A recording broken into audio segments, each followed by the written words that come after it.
Ayo, the street's going crazy right now because Pooh Shiesty just came home after 4 long years, but what was happening to him in prison was something nobody talks about. Word is, he got bullied in the feds, surrounded by some GDs and rocked to sleep. And here's the wild part, this whole situation might have popped off over a song. Yeah, you heard that right, bars on a track got his ass on the radar of some serious gangsters. Shiesty came in the game wild and flexing Memphis energy, sliding on beats with Dirk and Big 30, and the fans crowned him one of the realest out. But the same authenticity that made him a star is the same thing dragging him deeper into street politics he can't escape. See, in the industry, you can drop a verse and walk away, but in prison, every word, every feature, every connection can turn into life or death. So buckle up, gang, cause this ain't just another rap beef. This is Pooh Shiesty Fight for Survival. Let's break down how a young Memphis star went from charting hits to dodging hits in federal prison to now back free. Pooh's background: born Lontrell Williams in Memphis, Tennessee. Shiesty rose from the streets to become one of the hottest names in hip-hop in just a few years. Known for his aggressive style, street-oriented lyrics, and collaborations with big names like Lil Durk and Big 30, Shiesty quickly carved out a reputation as a rapper who keeps it real. His rise wasn't just about music, it was about authenticity, a connection to the streets, and a persona that resonated with fans nationwide. But like many young rappers with street roots, success came with a price. Legal troubles started to pile up, and what began as small brushes with the law escalated into federal charges. Behind the headlines and viral tracks was a young man whose life was being shaped by both his music career and his past environment. The fame, the rap battles, and the features were all exciting, but they couldn't erase the reality of his criminal record or the consequences that came with it. And that brings us to the chapter that would change everything.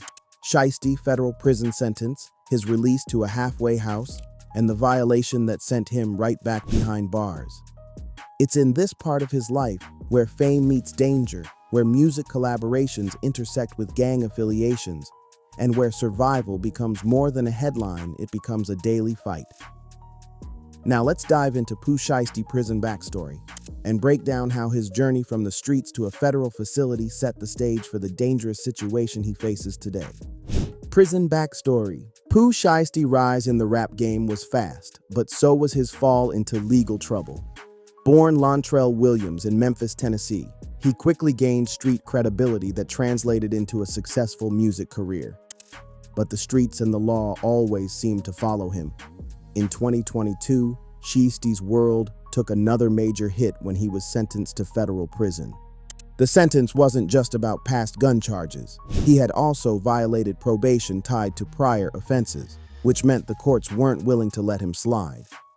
At first, he was sent to a federal facility, away from the public eye, and fans were left wondering how this would affect his career.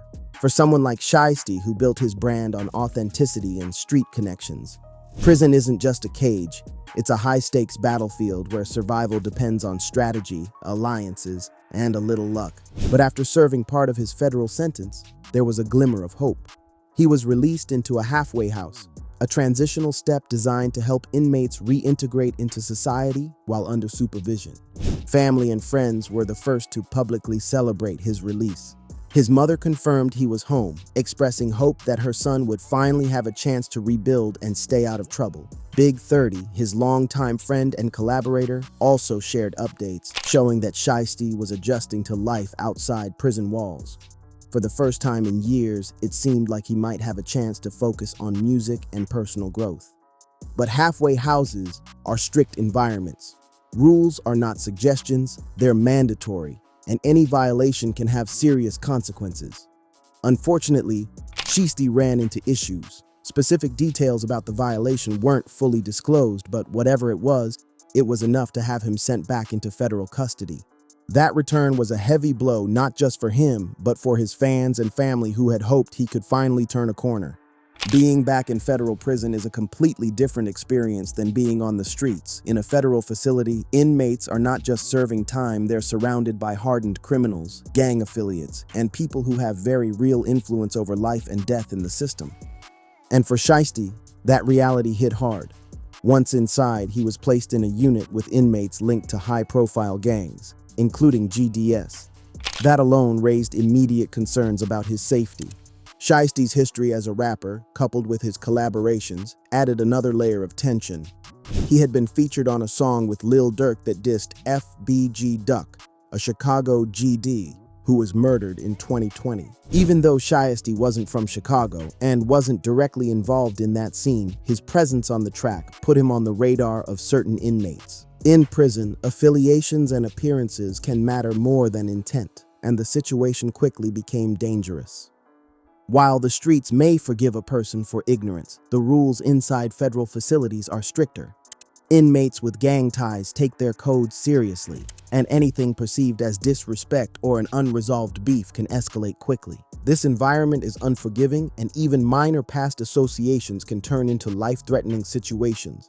Shiesty, now back in federal custody, had to navigate this complex and dangerous world while also trying to maintain his identity as a rapper. The story of his halfway house release adds a critical layer to understanding what's happening now.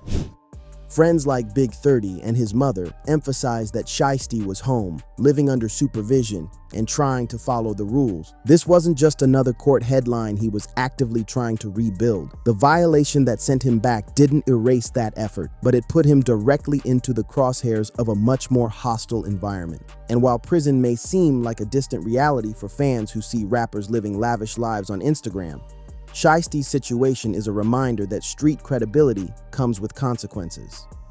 Being surrounded by people with violent histories, high-level gang affiliations, and personal vendettas means that every move is scrutinized. A wrong word, a misplaced glance, or even past music associations can escalate quickly. As this chapter of Shiesty's life unfolds, it's clear that the halfway home was a brief reprieve. His return to federal custody isn't just another headline, it's the beginning of a more dangerous, high-stakes chapter. And with so many powerful gang figures in the same unit, the tension inside isn't hypothetical, it's very real. The next sections will dive into the specifics of those threats, the involvement of King Yella, and how a song with Lil Durk put Shiesty in the middle of a potentially deadly situation, prison danger, and GD connections. Being back in federal custody placed Pooh Shiesty in one of the most dangerous positions a rapper could face, surrounded by inmates with real-life gang affiliations. Among them were a number of GDS, some from Memphis, others from Chicago people whose street history wasn't just reputation, but lived violence. And one of those inmates was King Yella, a Chicago GD with direct ties to FBG Duck, the late rapper whose murder sent shockwaves through Chicago's streets. Here's where things get tense. Pooh Shiesty had been featured on a song with Lil Durk that dissed FBG Duck. Now, Shiesty had no beef with Chicago, no history with Duck's crew. He was just on a track. But in prison, intentions rarely matter.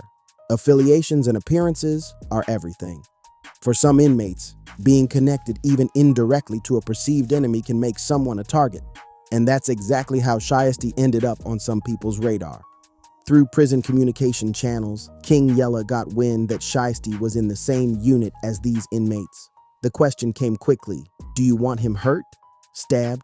It was a real conversation, and the stakes were life and death. Shiesty wasn't in Chicago, he wasn't street beefing with Duck's crew, but that didn't automatically protect him inside a federal unit full of inmates with GD ties. The perception alone could have been enough to trigger violence. Yella's intervention, though, changed the course of what could have been a deadly situation. He made it clear to the other inmates that Shiesty was just featured on a song with Lil Durk, and he had no personal beef with anyone. Essentially, he was the middleman explaining that Shiesty didn't know better, that the track was a music collaboration, not a street statement. It's a fine line in prison. One misstep, one misinterpreted affiliation, and someone could end up seriously hurt. But Yella's credibility within the GD network carried weight. His word reportedly prevented an attack, at least temporarily, and gave Shiesty a chance to survive. Still, being in the same unit as King Yella and other GDS wasn't a guarantee of safety. Every day, the risk of conflict was high. Inmates in federal custody have long memories, and the smallest association with a past enemy can reignite old feuds. And while Shiesty was famous in the rap game, in prison, fame doesn't equal protection. Street credibility in music doesn't shield you from real gang dynamics.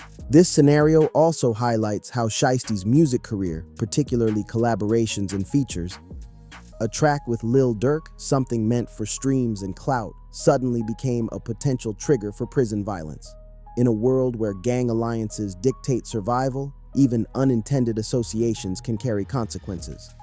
And for Shiesty, who was still young and figuring out how to navigate federal custody, the stakes were incredibly high. The tension in that unit was compounded by the presence of other inmates connected to violent crews. Every interaction, every conversation had to be measured. Guards could only do so much inside. The power dynamics are controlled by the inmates themselves. A wrong word, a misread gesture, or a perceived disrespect could escalate faster than anyone outside could imagine. And for someone like Shiesty, whose life and reputation were tied to street credibility, the risk was multiplied. King Yella's role in diffusing the situation shows how important respect and understanding of street codes can be, even inside federal prison. Yella had connections and influence, and he used it to prevent violence against Shiesty. But it also demonstrates how fragile safety can be for a rapper caught in this environment. One day, you're celebrated for your music. The next, your associations could put you on the receiving end of an attack. For Shiesty, this wasn't just about survival. It was about realizing how intertwined his music career and street affiliations had become. Being on a track might have seemed like just a feature in the studio, but in the federal system, it meant potential life or death consequences.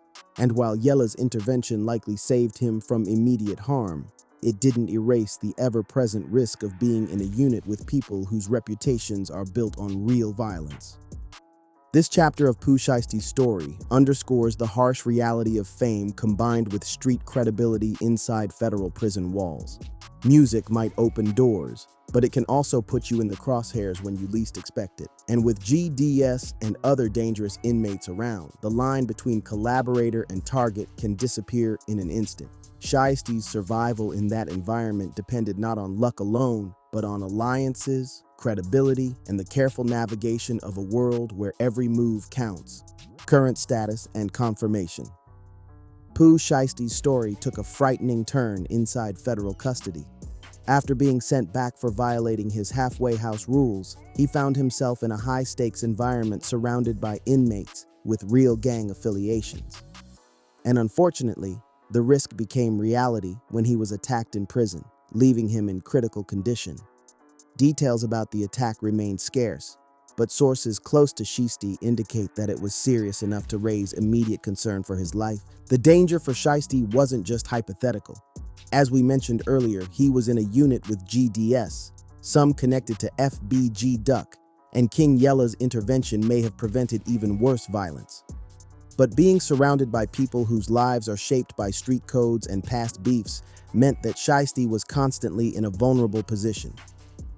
Even with Yella's meditation, the environment itself is unforgiving. One wrong glance, one overheard conversation, and the consequences can be severe.